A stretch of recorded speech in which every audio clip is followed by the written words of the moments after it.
അട്ടപ്പാടി ജനവാസ മേഖലയിൽ വീണ്ടും കാട്ടാന. പ്ലാമരത്ത് യൂക്കാലി തോട്ടത്തിനടുത്താണ് കാട്ടാനയെ കണ്ടത്. കൂട്ടം തെറ്റിയെത്തിയ ഒറ്റയാനാണ് എന്നാണ് നിഗമനം. വിവരങ്ങളുമായി ഇക്ബാൽ അറക്കൽ ചേരുകയാണ്. ഇക്ബാൽ, ഇപ്പോൾ അവിടുത്തെ സാഹചര്യം എന്താണ്? വനംവകുപ്പ് അടക്കം സ്ഥലത്ത് എത്തിയിട്ടുണ്ടോ? വിവരങ്ങൾ. അൻസു, അട്ടപ്പാടിയിൽ ഒരു ഇടവേളയ്ക്ക് ശേഷമാണ് ഇപ്പോൾ വീണ്ടും ജനവാസ മേഖലയിൽ കാട്ടാന എത്തുന്നത്. അല്പസമയം മുമ്പാണ് അട്ടപ്പാടി പ്ലാമരത്ത് ജനവാസ മേഖലയിൽ കാട്ടാന ഇറങ്ങിയത്.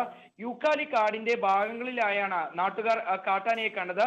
ഉടൻ തന്നെ ശബ്ദമുണ്ടാക്കി ഈ കാട്ടാനയെ ഈ ജനവാസ മേഖലയിൽ നിന്ന് തുരത്തി. പക്ഷേ ഇത് ഈ പൂർണ്ണമായും കാട്ടിലേക്ക് കയറാതെ ജനവാസ മേഖലയ്ക്ക് അരികിൽ തന്നെ നിൽക്കുകയാണെന്നാണ് നാട്ടുകാരിൽ നിന്ന് ലഭ്യമായിട്ടുള്ള വിവരം.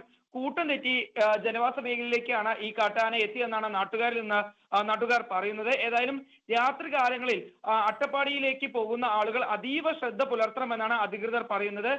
നിലവിൽ വനവകുപ്പ് ഈ പ്രദേശത്ത് നിരീക്ഷണം നടത്തുന്നുണ്ട്. ഉടൻ തന്നെ ആനയെ കാട് കയറ്റാൻ കഴിയുമെന്നാണ് വനവകുപ്പ് ഉദ്യോഗസ്ഥർ അറിയിച്ചിട്ടുള്ളത്.